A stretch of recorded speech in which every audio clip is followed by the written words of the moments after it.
もダイナマイトも手に入らなくなってしまった。もう軍とは縁が切れたんだ。軍人なんて今やみんな財閥の犬なんだ。だからもう会う必要もなくなってしまった。わかるか？何の目的もないんだ。君たちにやってもらうことも何もないんだよ。だから帰ってくれ。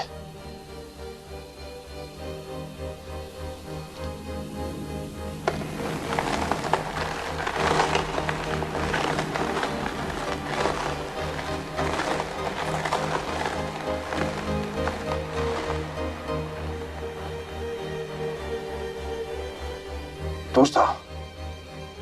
これだけ言ってもまだ分からんのか？計画は中止だ。もう何の望みもないんだよ。分かってます。じゃあ君らは命を懸けようというんだな。何の期待も希望を持たずに何もないかもしれないんだぞ。はい、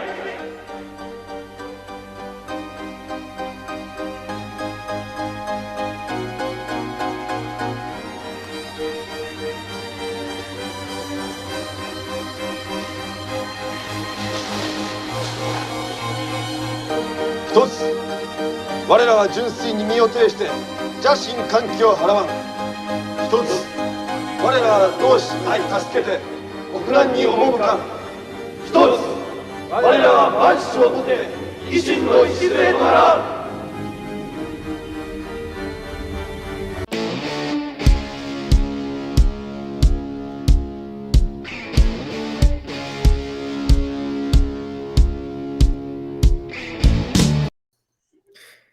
Bueno, ¿qué tal? Aquí va el siguiente programa, que sería el segundo programa oficial de esta pequeña sección de Futurism Forever en español. Ya después de haber hablado sobre el manifiesto Consiste Ramiro Ledesma, pues traemos esta discusión, este pequeño coloquio en grupo, que bueno, más que una lectura en específico, será una discusión sobre el tema de la causa perdida, un tema del que se ocupa tanto Mishima como D'Annunzio, Ontiveros, Panunzio, son distintos los escritores que desde el fascismo lo abordan.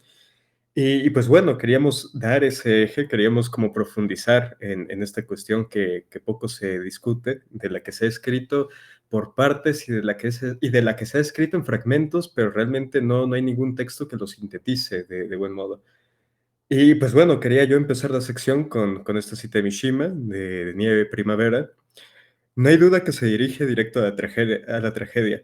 Será hermoso, por supuesto, pero ¿cómo debería desperdiciar toda su vida como ofrenda de sacrificio a una belleza tan fugaz, como un pájaro en vuelo visto desde una ventana? Y pues bueno, para el programa de hoy nos acompaña Judas, nos acompaña Mori, Stenbock, Big Chongus, Well Done, y bueno, estos serían los contertulios de hoy. Y bueno, para dar paso al programa, Judas va a leer un texto suyo para abrir la sección. Judas, Simón, es un texto originalmente que publiqué en Twitter en inglés, pero lo pseudo traducí a español, ¿no? Es más que nada sobre, ya ves cómo hablan del fascismo, como que debido a que perdió la guerra ya es de facto inválido, ¿no? Y pues más o menos va por ahí el texto. Ahí ya lo empiezo, ¿no? Simón. Normalmente se cree que la derrota del fascismo debe significar que la ideología ha fallado sus premisas, y de esa forma es una creencia inválida. Después de todo, engancharse en el conflicto más grande de la humanidad y ocasionar la formación de una coalición masiva en su contra debe significar que realmente fue un pensamiento insignificante. La realidad de los hechos muestran que el colapso del fascismo es aquello que lo hace un ideal digno de seguimiento. Su existencia, a pesar de corta, mostró la belleza interna de tal ideología y le permitió exponer las posibilidades que su praxis podría ofrecer. Debemos darnos cuenta que realmente llegamos a ver dos versiones del fascismo: aquellos periodos de esplendor y éxito gubernamental y, por supuesto, su primera y última lucha por la existencia. Esto diferencia las creencias fascistas del capitalismo y comunismo, puesto que hemos llegado a ver la degeneración de ambos. Por un lado, los regímenes comunistas se degradaron hasta su propio colapso. Por el otro, el capitalismo se encuentra en un estado de degeneración que de igual forma lo llevará a un inminente colapso. El fascismo tuvo la dicha de poseer una muerte joven. Jamás llegamos a ver la degeneración del sistema fascista.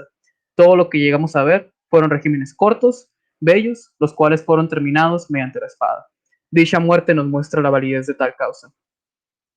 Se ha dado el caso que muchos fascistas han propuesto la idea de morir joven debería ser parte de nuestro naquel de creencias, puesto que hay que prevenir al crecer hasta el punto de vejez, decrépita y senil. Vale más llegar a la apoteosis del ser, para entonces asumir la transición final. Como diría Mussolini, aquel que teme la muerte jamás ha vivido. Yo he vivido, probablemente demasiado. La vida no es más que la intersección entre dos eternidades, el pasado y el futuro. Y siempre y cuando mi estrella haya brillado, fui suficiente para todo. Ahora que se desvanece, nadie es suficiente para mí. Otras figuras como Goebbels describirían tal creencia de la siguiente manera. Si el día en el que nos tengamos que ir llega, si algún día somos dirigidos a abandonar la escena histórica, azotaremos la puerta tan fuerte que el universo temblará, y la humanidad se echará para atrás en estupefacción. Al perder la guerra, el fascismo logró aquello que normalmente no se logra. Trajo el triunfo del ideal a unos cuantos individuos, los cuales pueden experimentar los beneficios de la filosofía en su persona. Incluso si consideramos la imposibilidad de una victoria política, el fascismo como forma de vida aún es posible. Debemos recordar que estamos hablando de una filosofía de vida interesada en la política, no al revés. El fascismo es un camino hacia la política, que bien puede ser aplicado a tu persona o comunidad. Lo que se debe hacer hoy en día depende del individuo. Algunos pueden intentar la victoria política, otros podrían centrarse en su persona o comunidad. Todo es una batalla por el ser. Todo está dentro de los confines de aquello que podemos hacer, sea por nosotros o nuestros seres queridos. Es ahora, después de la derrota, que debemos poner a prueba nuestra voluntad. La hora más oscura siempre es seguida por la hora más brillante. Ahora que el fascismo ha sido barrido de la escena política, hemos de mostrar que nuestra ideología trae más luz al hombre, no más oscuridad. Los fascistas, que entre comillas, que son estereotipos andantes, no son más que un alimento para los medios de comunicación, que rápido se alimentan de tan buen festín. Es nuestra responsabilidad al burlarnos y aislar a dichos grupos de fascistas, que no son más que un grupo andante. El cambio empieza cuando nos volvemos representantes vivientes de la filosofía que predicamos. Otras ideologías no requieren que uno se empuje hacia adelante constantemente. El fascismo, por su parte, lo hace. Está bien si eres gordo y fascista, está bien si eres débil y fascista, siempre y cuando estés trabajando en cambiar, mejorar tu situación y crecer como persona. Al final del día, el abrazar al fascismo le hemos otorgado una victoria más a la filosofía. Nosotros, como individuos, le hemos dado al fascismo el triunfo del ideal al asumir categoría tan odiada en el mundo moderno. Fin. Eso sería todo. Ahí no sé cómo quieran empezar o... El fascismo es una ideología muy linda y válida. Wholesome 100. Muy cierto. Pero bueno, yo creo que en este texto como que logras darle a todo, ¿no? Esta cuestión de que realmente el hecho de que el fascismo sea una causa perdida no termina siendo motivo suficiente para abandonarle, ¿no? Y bueno, algo que llega a comentar también Ontiveros, como sumándole a ello, es el hecho de que cuando uno se entrega a una causa perdida y reconoce que es una situación difícil de rescatar o bueno, directamente destinada al fracaso, pues implica una cierta incondicionalidad, ¿no? La incondicionalidad de quien ya no tiene nada que perder.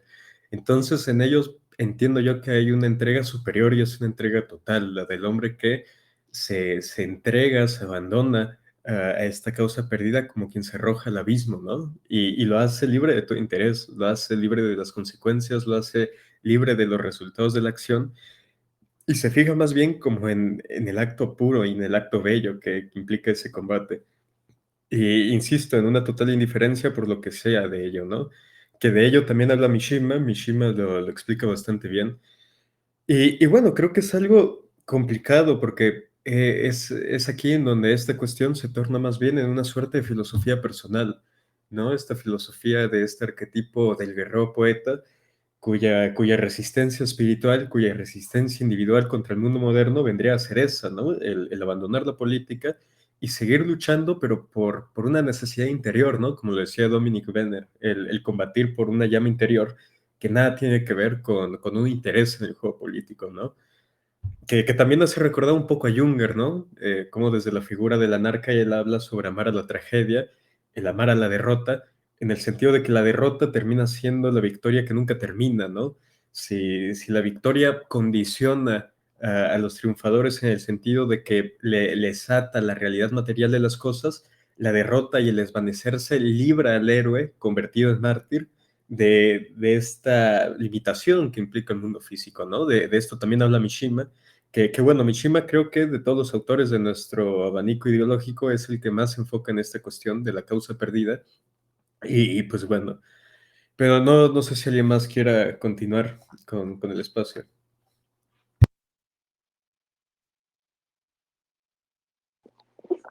Hey, um, de esto habla Mario Palmieri sobre esto en la filosofía del fascismo, que el fascismo no nada más es política como ganar y ser dictador de tu nación, es también una ideología que debe actualizarte como persona, no nada más es política, es algo más. Tiene que ver con el espíritu actualista de la doctrina que propone Gentile, ¿no? O sea, bien se dice en la Orígenes y Doctrinas del Fascismo por Gentile de que realmente es algo que tú tienes que llevar a cabo de manera religiosa, no es algo que tú vayas a aplicar en la política de facto, ¿no? No es una ideología política el fascismo. O sea, primero tiene interés en filosofía de vida y de ahí se mueve a política. No es realmente una doctrina política per se. Se vuelve política si es que tiene interés en ella, pero fácilmente puede ser abstraída de la política y mantenida como una filosofía de vida para los individuos, ¿no? O para comunidades pequeñas. Claro, y creo que esto termina por estetizar de algún modo la militancia política, ¿no? O sea, adquiere un sentido más bien salvífico, más metapolítico, y se distancia en el interés de la conquista del poder político, y se enfoca como más allá de la palabra, pues encontrar la purificación mediante el dolor, ¿no? O sea, el entregarse a esta causa perdida, el entregarse a todo el dolor y el sufrimiento en vano que implica, pero esto con la finalidad de que de algún modo alcanzar así la verdadera victoria espiritual que de ello habla también Miguel Serrano. Y bueno, Ernesto Jiménez Caballero, quien fue el único protofascista español responsable de la fundación del nacional sindicalismo, escribe tras la guerra que los fascistas de algún modo eran vencidos de ayer, pero vencedores de mañana, ¿no? Para Jiménez Caballero, el hecho de que el fascismo fuese derrotado por la vía de las armas le permite de algún modo el sobrevivir, ¿no? De algún modo el fascismo ha sido la única ideología que ha sabido adaptarse a la derrota porque bueno, o sea, realmente es increíble cómo la ideología que desencadenó el conflicto armado más grande de la historia de la especie haya terminado por seguir en nuestros días, aún sea así a través de pequeños grupúsculos y pequeños afiches y pequeñas cosas, pero bueno, sigue en pie de algún modo, ¿no? Si bien no políticamente, sí que lo hace de manera espiritual, ¿no? De una manera más simbólica. Entonces, pues sí, yo creo que en esta derrota histórica, tanto el fascista como el fascismo en sí mismo tienen la posibilidad de rejuvenecerse, ¿no?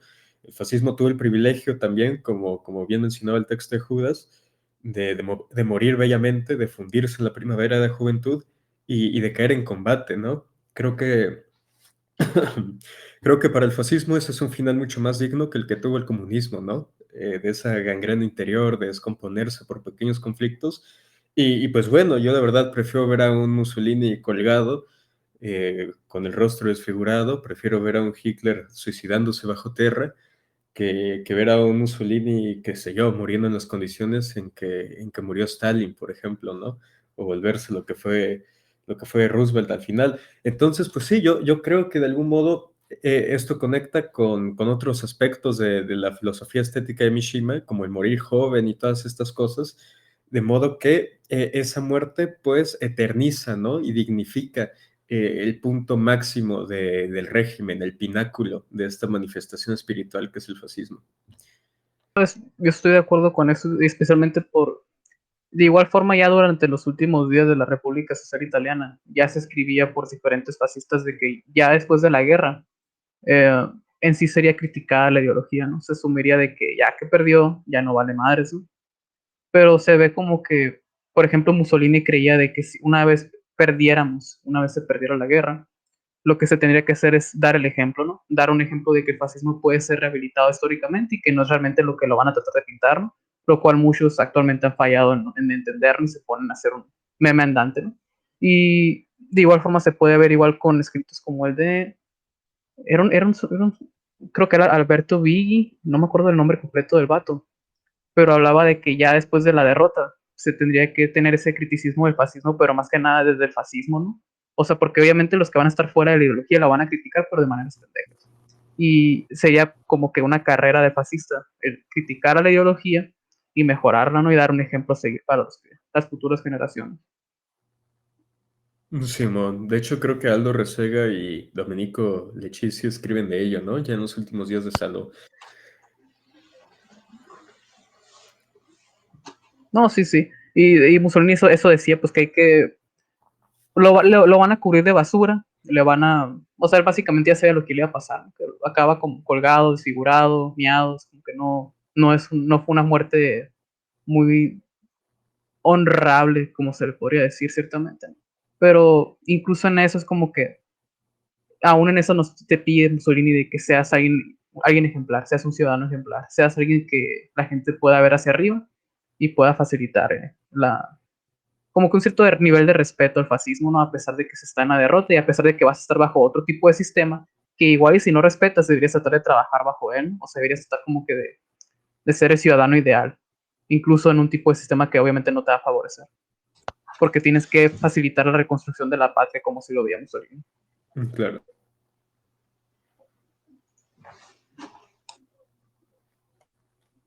Yo creo, yo creo que uno de los mayores representantes de esto, de la muerte joven, es, son la Guardia de Hierro rumana. O sea, solo el título del libro, todo el título del libro que se llama Para mis legionarios, que está escrito de una manera que es para transmitir el mensaje de las ideas de Codrani a los futuros legionarios, porque de hecho, cuando el coreano funda la Guardia de Hierro, él ya sabe que lo más seguro es que él muera y lo más seguro es que se le iba a difamar a todas sus acciones. Es que tanto la Guardia de Hierro como, por ejemplo, los Tatenokai de Mishima tenían en común el que eran como ejércitos espirituales, podría decirse, de que su meta no estaba concentrada en lo material, sino que en algo más allá.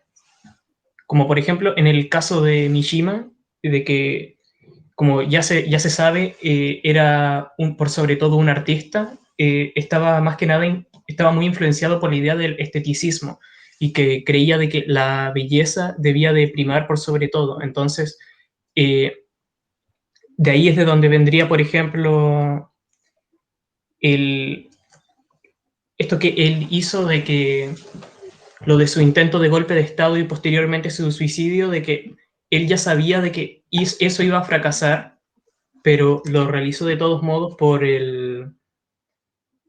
la belleza de realizarlo.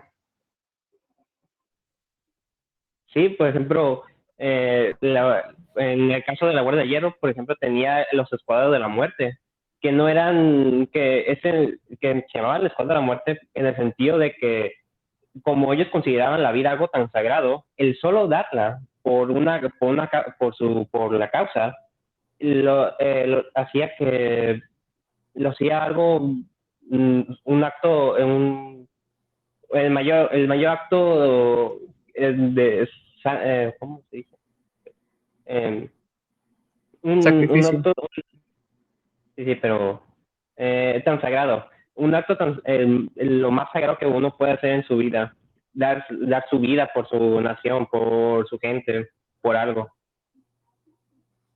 Claro, y de hecho Isidro Palacio sí marca ese paralelismo muy, muy curioso entre la Guardia de Hierro y el Tatenokai, porque justamente Codreanu pues sí se refiere a sus legionarios como un ejército de mártires, ¿no? No, no solamente estamos listos para dar la vida, sino que queremos darla y la primera oportunidad que tengamos de hacerlo, la tomaremos. Y él justamente pues tiene esta cita, ¿no? De que no pudiendo vencer vivos, venceríamos muriendo. ¿Por qué? Porque de algún modo, como bien mencionas, como que esta lucha que libró Codreanu y Mishima con sus respectivos grupos fue una lucha más bien espiritual que no tenía que resultar en una practicidad política, ¿no? Creo que la conquista del poder fue la última de sus preocupaciones. Al final era una forma de resistencia que terminaba por dignificar al individuo. O sea, era una doctrina que no tenía ningún valor fuera de quien la practicaba, pero que para con uno mismo, pues, le extiende, ¿no? Y le eterniza. Y bueno, de hecho, Carlos Caballero Jurado también escribe sobre esto, ¿no? Cuando prologa Ontiveros, ¿no? Que lo que menos importa es si esta lucha tiene algún sentido, si esta lucha dará frutos o no, sino que aquellos a quienes hayan participado en ella, pues terminarán siendo más nobles, ¿no? Terminará siendo honrados por ella. Y creo que esto se extiende también hasta Cazapán, ¿no? Hasta el neofascismo de nuestros días, porque en Cazapán, justamente, en este libro de No hay dolor, pues se da a entender algo similar, ¿no? Con esta doctrina de, bueno, puede que jamás hagamos la revolución, puede que jamás veamos nuestros ideales siendo aplicados, pero creo que eso es lo que menos importa, ¿no? Estamos aquí para divertirnos y si no nos queda nada más que hacer, pues tendremos que bailar entre las ruinas. Y sí, y esto pues podría relacionarse de algún modo con una suerte de nihilismo más dionisiaco, ¿no? Un pesimismo heroico, como lo llama Ébola, como este nihilismo activo, que es un no al todo, pero sin rendirse, ¿no? Sin caer. Y bueno, volvemos a esto mismo de que se libra una contienda que ya está perdida, se lucha una causa que ya está perdida, pero ello implica un sacrificio aún mayor, un sacrificio aún superior.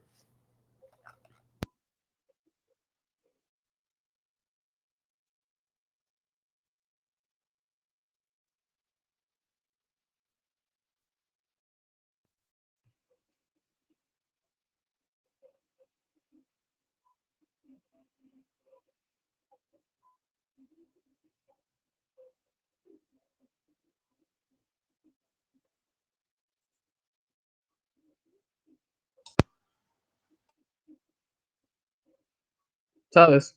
Yo creo que eso tiene más que nada que ver, es precisamente lo que mencionas con lo del espíritu dionisiaco, ¿no? Es ese como nihilismo proactivo, de que, o sea, estás viendo que la vida en sí es locura, ¿no? La vida en sí está hecha para lastimarte, está hecha para que tú no quieras como que, sientas como que todo se esté echando encima a veces, ¿no? Pero la realidad es de que incluso en esos momentos es cuando más tienes que hacer que se ponga más difícil todavía la vida.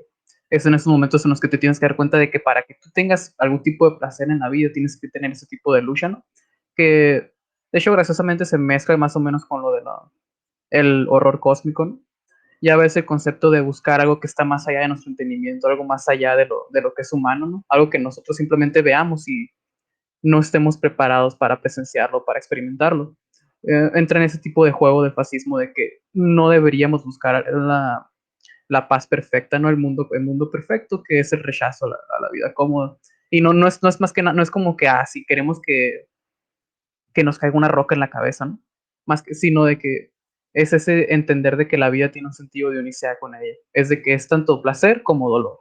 Y el hecho de que sea ambos es bueno y está justificado, y es lo que permite de que el placer exista y lo que permite de que nosotros podamos experimentar ese tipo de sentido de que hay algo por lo que estamos luchando, a pesar de que ahora, hoy en día especialmente, se vea esa falta de que no sentimos como que hay un objetivo de que vayamos a lograr algo por el fascismo como tal, ¿no? Porque es como que ya está muerto completamente el fascismo. No importa dónde veas, no importa qué tipo de movimiento veas, todo tipo de movimiento que se trata de organizar o acaba subvertido, acaba siendo liderado por un pendejo, es nada más una panda de homosexuales pretendiendo que están representando algún tipo de fascismo moderno. Y, y yo creo que es lo que tú dices, el sentido dionisiaco de que ya valimos madres, estamos en una mierda, pero aún en eso se puede encontrar placer en la vida, a pesar del dolor que se tiene hoy en día. Y a pesar de ese vacío existencial que muchos sienten, que tratan de buscar o llenar con tipos de ídolos que, o sea, han aparecido actualmente, ¿no? Ya hay diferentes figuras que yo puedo resaltar como válidas, como modelo a seguir, y que representan el ideal de que a pesar de que hoy en día todo parece que está en la mierda, se puede encontrar pasión o valor, disfrute en ciertas actividades.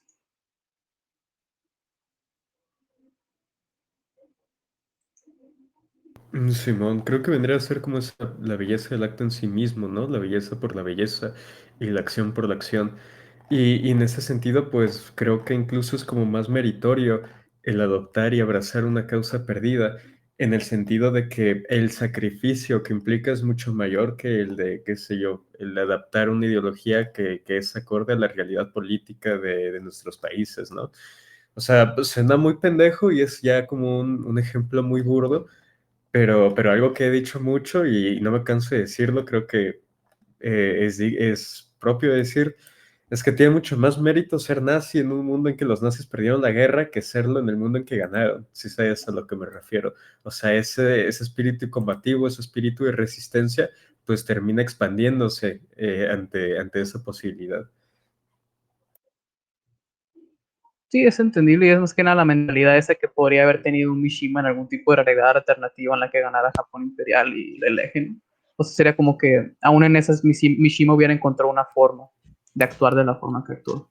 Sí, bueno, ya lo he dicho varias veces, pero esto de que Mishima probablemente, si es que Japón hubiera ganado la guerra, se hubiera hecho comunista. Y es que en el libro este de Mishima, un terrorista estético, me parece que se llamaba, se menciona, se tiene precisamente como parte de su tesis el que Mishima necesitaba, o sea, Mishima odiaba el estado en el que se encontraba el Japón de su tiempo, pero a su vez lo necesitaba porque eh, necesitaba algo a lo que oponerse.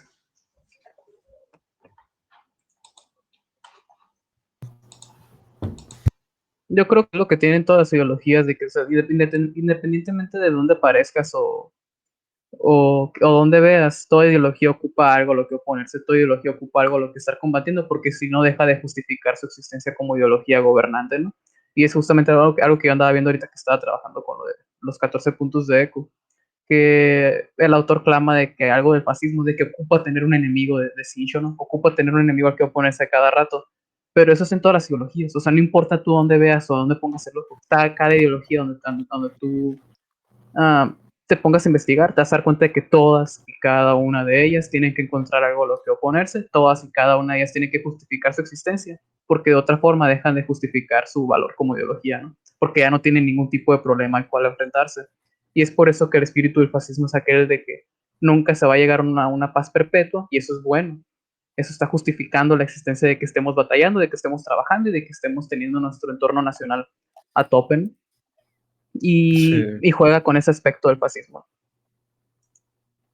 Simón, y de hecho es muy curioso porque de lo que menciona Stenbock, Otto Weininger llega a una conclusión similar, ¿no? Desde su antisemitismo muy férreo, pues le cuestiona, ¿no? Si es que la solución al problema judío es destruirlo, acabar y exterminar al pueblo judío. Y lo que él contesta es que por más antisemita que se sea, si se acaban con los judíos, se acaba con ello a lo que el espíritu ario o el pueblo ario tiene que oponerse. Entonces, si el héroe se queda sin su enemigo histórico, pues no hay manera de que el héroe siga siendo héroe. O sea, del mismo modo que el fuego necesita del oxígeno para arder, de algún modo como que esta figura arquetípica necesita de algo a lo que ponerse para avanzar y crecer.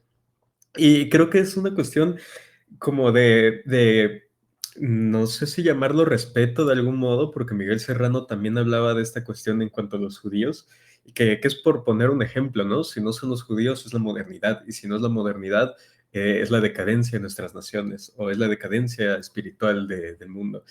Pero se necesita como de esos males para poder superarlos, se necesita de ese dolor para poder crecer y se necesita de ese sufrimiento para hacer la turbulación que termine por engrandecer a uno mismo. Entonces, por ahí lo quería llevar yo, el tema de amar a la tragedia, de besar a las heridas y embellecer el dolor, porque son estos males implícitamente necesarios para poder responder.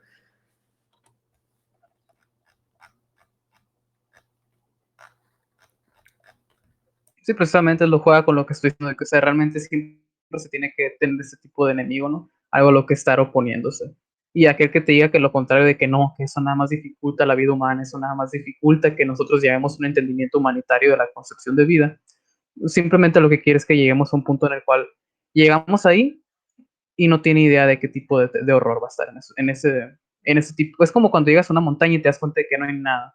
Llegas a la cima, ves para abajo y no hay nada realmente más allá de la montaña. Es por eso de que siempre se debería tener en mente algún tipo de montaña en la cual escalar y no realmente pensar en escalarla, sino de continuarlo y tenerlo como un ideal a seguir, porque conviene más tener esa meta a completar la meta. Porque el vacío al que se llegaría si hay un tipo de fin de la historia no tendría ningún tipo de igual con los horrores que se han presenciado a través de la historia. Simón, de algún modo es como una cuestión muy nietzscheana, ¿no? Pero también lo plantea Evo la Innovatore, de que de algún modo se necesita de un conflicto eterno para contar con un eterno crecimiento. Entonces, pues sí, o sea, cuando ganemos la guerra no nos quedará de otra más que empezar a hacer la guerra entre nosotros mismos por pura diversión, porque se necesita como de ello para preservar la llama y este espíritu interior.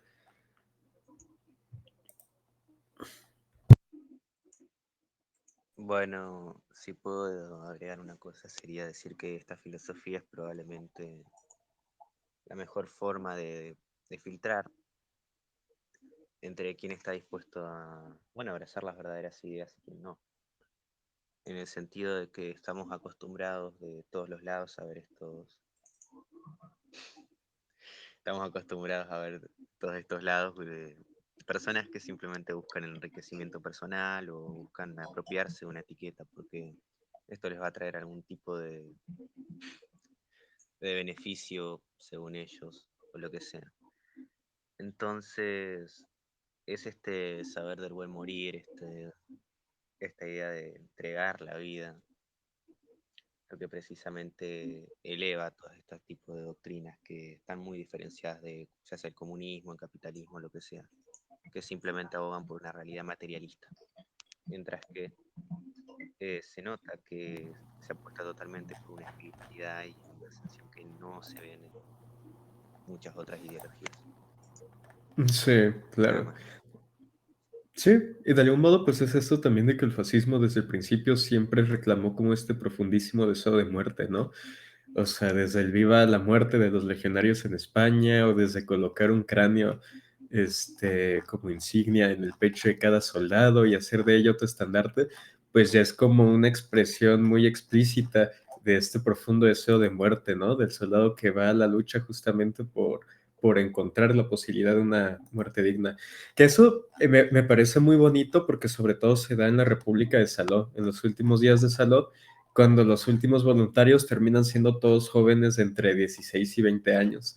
Entonces son jóvenes que pues ya saben y tienen muy en claro que no tiene sentido el dar la vida por una causa que está meses o incluso semanas de fracasar, pero que lo hacen por un deber interior, por esta necesidad, por este sentido de excelencia para con uno mismo.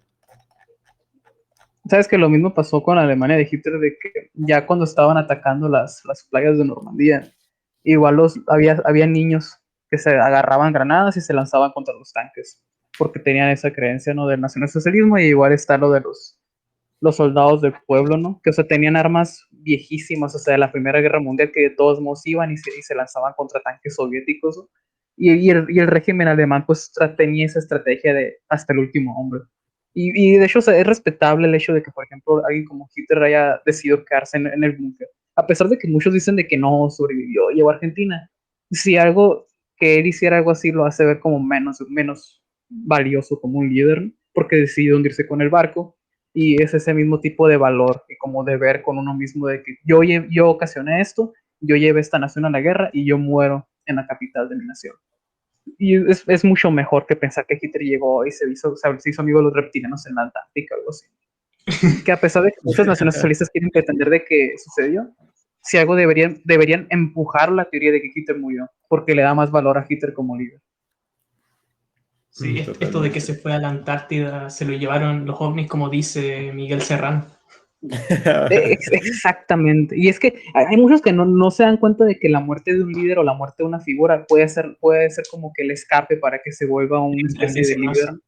O sea, que se vuelva Sí, un mito. Se vuelva un mito que sí, sea válido de seguir. Y es lo que muchos no ven en el valor de la derrota del fascismo, no ven en la muerte de Mussolini, no ven en la muerte de Hitler. Y siguen sin ver en bastantes figuras que hasta el día de hoy murieron jóvenes, pero esa muerte joven es lo que les permitió ser tan queridos. de hecho, me hace acordar mucho a lo que dijo un presidente aquí de Chile, que después de que perdió una guerra civil, se suicidó y en su testamento decía de que el sacrificio a veces es lo único que puede engrandecer a un hombre. Pues Total, sí, o sea, totalmente. realmente. Nada, sí, después de eso. Sí, sí, digo, una muerte bella dignifica toda una vida. Y como bien dices, Judas, o sea, creo que al final el hecho de que estos grandes arquetipos hayan pasado por todo este sufrimiento y terminen desvaneciéndose junto a sus proyectos de vida, pues termina haciéndoles mucho más grandes, ¿no? Por ejemplo, Codreano, que Codreano muere mucho antes de que la Legión llegase al poder con Antonescu, pero pues él muere fusilado en la cárcel en circunstancias muy extrañas, entonces literalmente se convierte en un mártir de su propio ideal. Y de algún modo creo que eso termina siendo más bello, ¿no? Ese martirio, esa posibilidad de la imperfección que termina siendo irónicamente pues más perfecta que cualquier otra cosa, ¿no? Y eso es a lo que me refiero yo con la nobleza del fracaso. El hecho que en esa derrota pues está la posibilidad de la trascendencia como mártir. Y bueno, aquí hay que hacer como ese pequeño hincapié de que no es tanto venerar la derrota en sí mismo, no es perder por perder, sino entender de algún modo que en ese perder, en ese morir, en ese fracasar, existe la posibilidad de extenderse, ¿no? Y bueno, pues sí, creo que todos estamos en línea con eso. Sí, y de hecho a mí me gustaría como que pensar en eso de que la gente tiene que entender de que a veces es bueno de que alguien muera o que haya muerto de cierta forma, ¿no? O sea, hasta incluso hay estética en que a Mussolini le hayan partido toda la pinche cara. Hasta hay estética en que Hitler muera en un búnker, hay estética en que Mishima se suicidara, hay estética en todo ese tipo de cosas, ¿no? Y, y yo creo que un ejemplo así más cercano, ¿no? A la actualidad, y ya sé, o sea, sé que sí es como que un tema que toco mucho, que es sobre el físico-culturista llamado Aziz, que era un kurdo que se volvió muy famoso, especialmente en círculos en línea, porque el vato, en pocas palabras, podría ser considerado como una especie de Mishima moderno, ¿no? Y esto no lo digo así como por mamar, ¿no? Porque hasta cierto punto sí tiene ese tipo de mérito el hecho de lo que él hizo, ¿no? Porque, por ejemplo, si lo piensas, el vato lo que hace es que cambia su cuerpo, cambia su estilo de vida, cae en vicios, y entonces ya es en un punto de su vida en el que se da cuenta que tiene mucha influencia y que ha inspirado a muchas personas a seguir la pasión del dolor, ¿no? El dolor del gimnasio, el dolor de estar ejercitándote, el dolor de cambiar tu vida, sin importar si eres débil, gordo, ¿no? El vato se da cuenta de que ha tomado sus decisiones incorrectas en andar de fiestero, en andar tomando drogas, y ya es en ese punto de su vida en el que el vato muere de un paro cardíaco. Y es ese paro cardíaco lo que le permite a sus seguidores el seguirlo, ¿no? El que hasta día de hoy se siga. De hecho, hasta ahorita actualmente, de hecho, hay como que un resurgimiento de su grupo de seguidores que están empujando esa idea de buscar lo estético, ¿no? Buscar la belleza del cuerpo y buscar mantenerla, ¿no?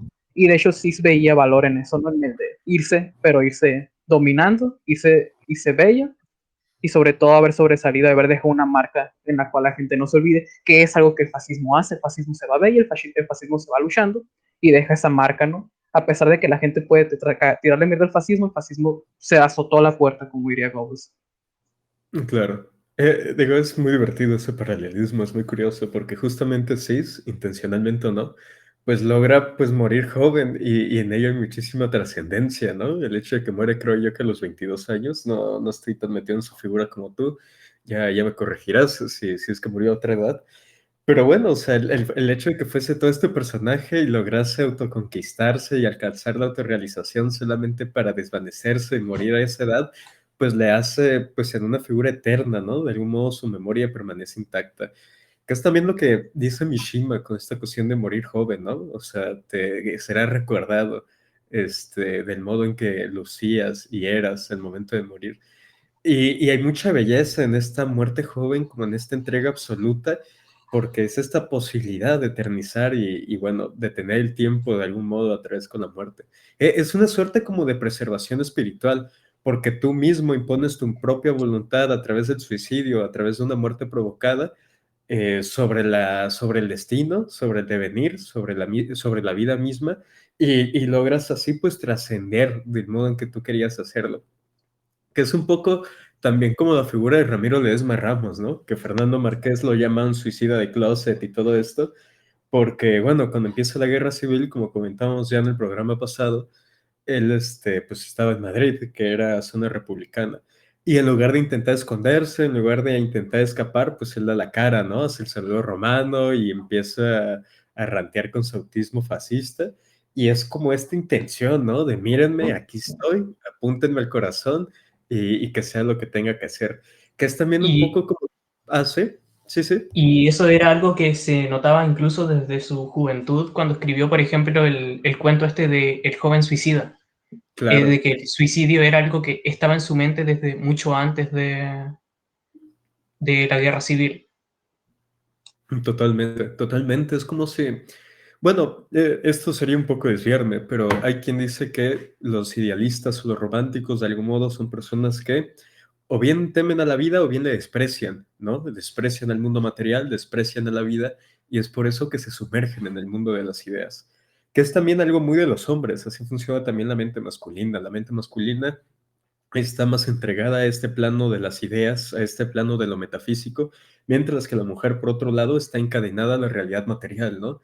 Pero bueno, remitiéndome a esto mismo, pues de algún modo, en este desprecio por la vida, en este viva la muerte, en este querer morir joven, en este no querer pudrirse en esta realidad detestable, como la llama Novator, pues surge esta pasión, ¿no? Que es la pasión de la muerte, del querer morir y del saber morir también.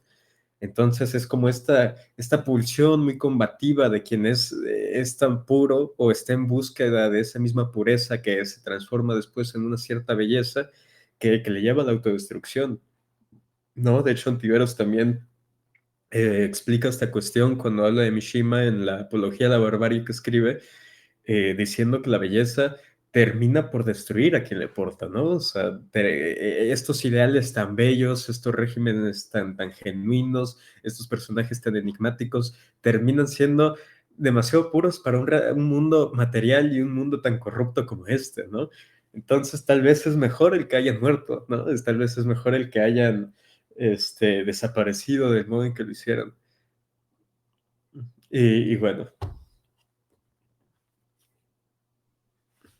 Bueno, algo que me parece digno de mención, ya retomando un poco más atrás lo de Hitler, era que muchas familias o fieles al partido, al momento de que se enteraron que Hitler se suicidó en su búnker, también procedieron a suicidarse en, bueno, en una forma de seguir a Hitler más allá del mundo material. Entonces, es algo muy bello y algo de rescatar este tipo de fidelidad al movimiento, ¿no? Estas ideas bueno, la propia imagen de Hitler que terminó siendo un caudillo para todo el pueblo alemán. Y bueno, es esta experiencia también de, bueno, el que el fascismo busca vivir hasta en su máximo apogeo, o sea, ¿qué sentido tendría eh, seguir viviendo si, no, si ya terminó? O sea, ¿qué sentido habría en ese? Ese es aparte también, como mencionar, un escape a esta realidad material, en la que está hecha simplemente para no ganar nunca. Y al fin y al cabo siempre claro. ganan. Eso es Sí, lo que le da sentido a todo esto, el nunca ganar. Podrá sonar incluso gracioso, pero se desprecia la victoria.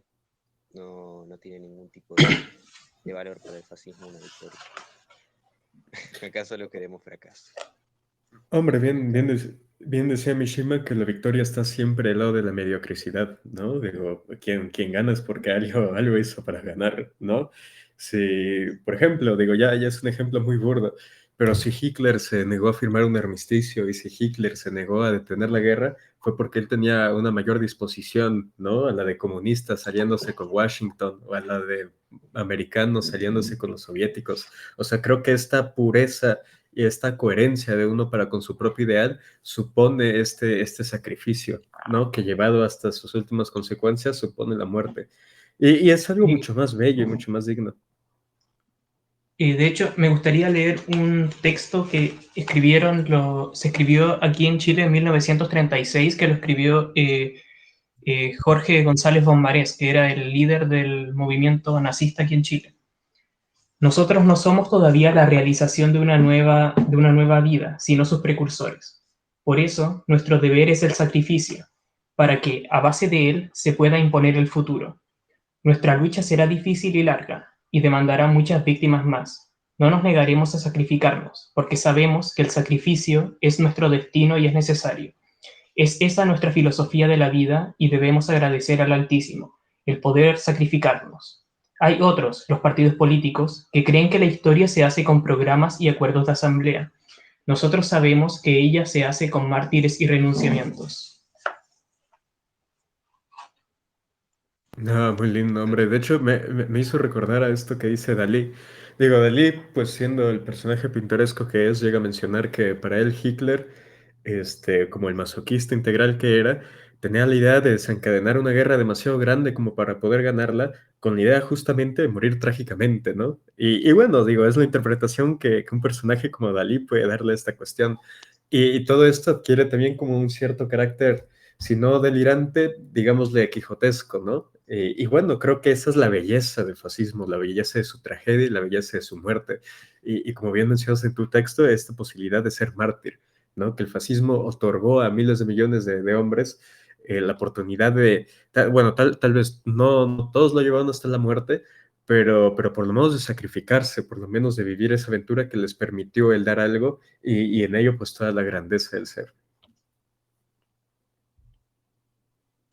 Hay algo también que quisiera mencionar y es que en el mundo político una cosa es plasmar tus ideas en papel, crear manifiestos, hacer programas, podcasts, decir que querés practicar una matanza y cuáles son las medidas necesarias para que tenga éxito, y otra cosa es llevarlas al mundo material. El mundo material está sujeto a un montón de normas que van degradando las ideas y le van quitando ese valor, esa integridad, si se quiere, esa luz. Y te das cuenta que estás chocando contra la pared. Entonces, esta forma de suicidarse es precisamente no degradarse, es una renuncia totalmente al mundo material.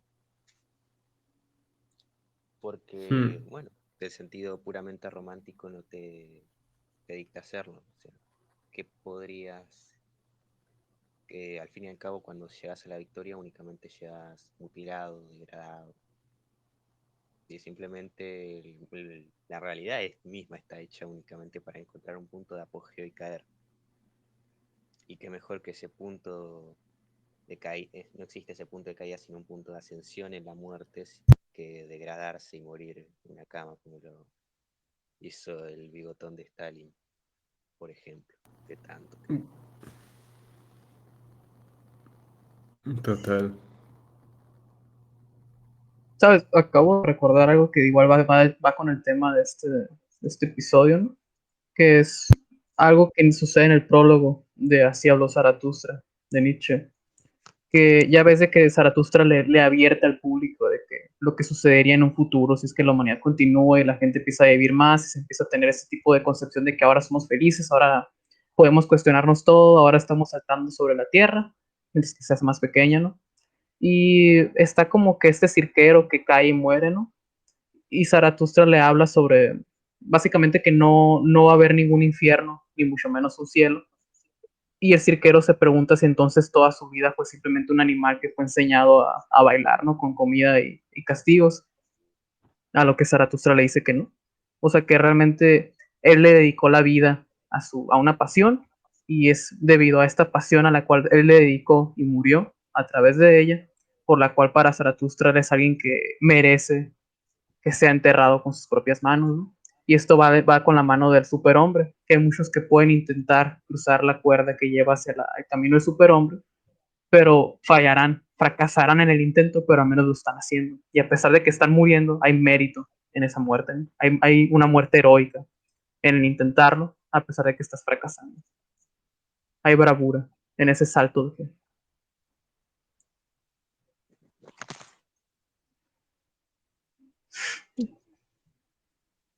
Pues sí, también volviendo al tema estético, todo este tema también va sumado de la mano con, bueno, con la belleza de poseer un cuerpo joven y fuerte, de todas estas características que siempre se le atribuyen a la juventud. Y es sobre todo una experiencia estética que se basa bueno, en el reflejo del cuerpo de la persona, es decir, Mishima o el negro de mierda que mencionó Judas, tienen, tienen precisamente las características de haberse dedicado a esculpir su cuerpo, sus músculos, y de presentar una imagen joven y fuerte que se contrapone precisamente al cuerpo gordo, débil y marchito de la mediocridad, bueno, no de la mediocridad, sino del punto más bajo del hombre, que es precisamente la vejez, en el que sencillamente espera la muerte, se vuelve aburrida la persona y se despersonaliza prácticamente. Bueno, ya todos conocemos cómo son los ancianos. Y es un rechazo a este final asqueroso que precisamente supone la salida del suicidio. Y bueno, y bueno, está el fascismo y todos estos personajes siempre lo han sabido entrelazar perfectamente con dedicar esta muerte a una causa, Sí, al una causa final, trasciende. claro, al final es el fascismo el que dota de esa oportunidad, ¿no? Porque al final, pues bueno, como decía Menandro, ¿no? Los favoritos de los dioses mueren jóvenes, lo verdaderamente bello no está hecho para este mundo. Y en ello, de ello también hablaba Iván Morris, ¿no? De que en esta cuestión, en esta belleza que no es compatible con la realidad material de las cosas, uno termina autoinmolándose o uno termina buscando como este deseo de muerte.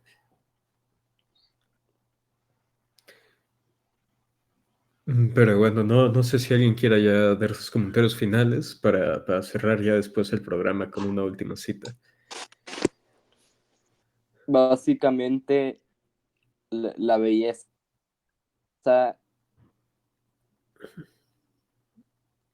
siempre será algo joven o representado como algo joven. No podemos caer en decadencia, básicamente.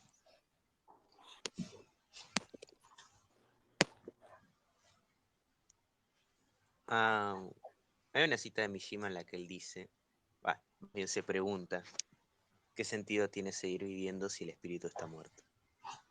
Esa creo que pega bastante bien con el tema que estamos hablando. Ya para Sí, terminar. y también me recuerda a otra cita de Mishima que incluso aparece en la película, que era esto cuando decía de que eh, antes la edad promedio en la que un hombre moría era a los 30, a los 35, y que en cambio ahora todos morían viejos en una cama de hospital. Sí, Yo, sí. yo por mi lado tengo un comentario final nomás, como una reflexión. Ya ven como eslogan o como trifecta de Beni, Vidi, Vici. Vine, vi, conquisté. En el caso final del conquisté, lo que sería buscar es cómo mantengo que esa conquista sea eterna, ¿no? Y es lo que muchos no piensan. O sea, cómo yo hago que esta conquista sea algo que dure para siempre. Y yo puedo conquistar algo en mí mismo, puedo conquistar algo en mi régimen, pero si no encuentro la forma de mitificarlo, de hacerlo eterno, poco o nada sirvió. Basado. Y pues bueno, creo que voy a cerrar ya con este extracto de Después del desenlace de Gaspar Gómez de la Serna. El mío es un puro grito de libertad y afirmación en contra del destino, contra ese destino que niega la patria. Yo, aunque no crea y nada quede ya, afirmo ahora a Italia, al fascismo y a todo aquello por lo que ofrecí mi sangre, aunque mi grito solo sea como una corta y loca llamarada de vana pólvora. Ni me importa que no aproveche a nadie, porque esa pólvora cumple solamente con el mismo acto de arder. Y contra ese destino que nos apartaba cicateramente, grito tu nombre, de nuevo rescatado de la nada. Y aquí mi sola y única y verdadera victoria, la que con ella he ganado de pureza, de rebeldía e incontaminación con el destino. He ganado tu resurrección espléndida en mi alma. Y pues bueno, creo que eso sería todo. Y no me queda nada más que agradecerle tanto a los participantes como a la audiencia.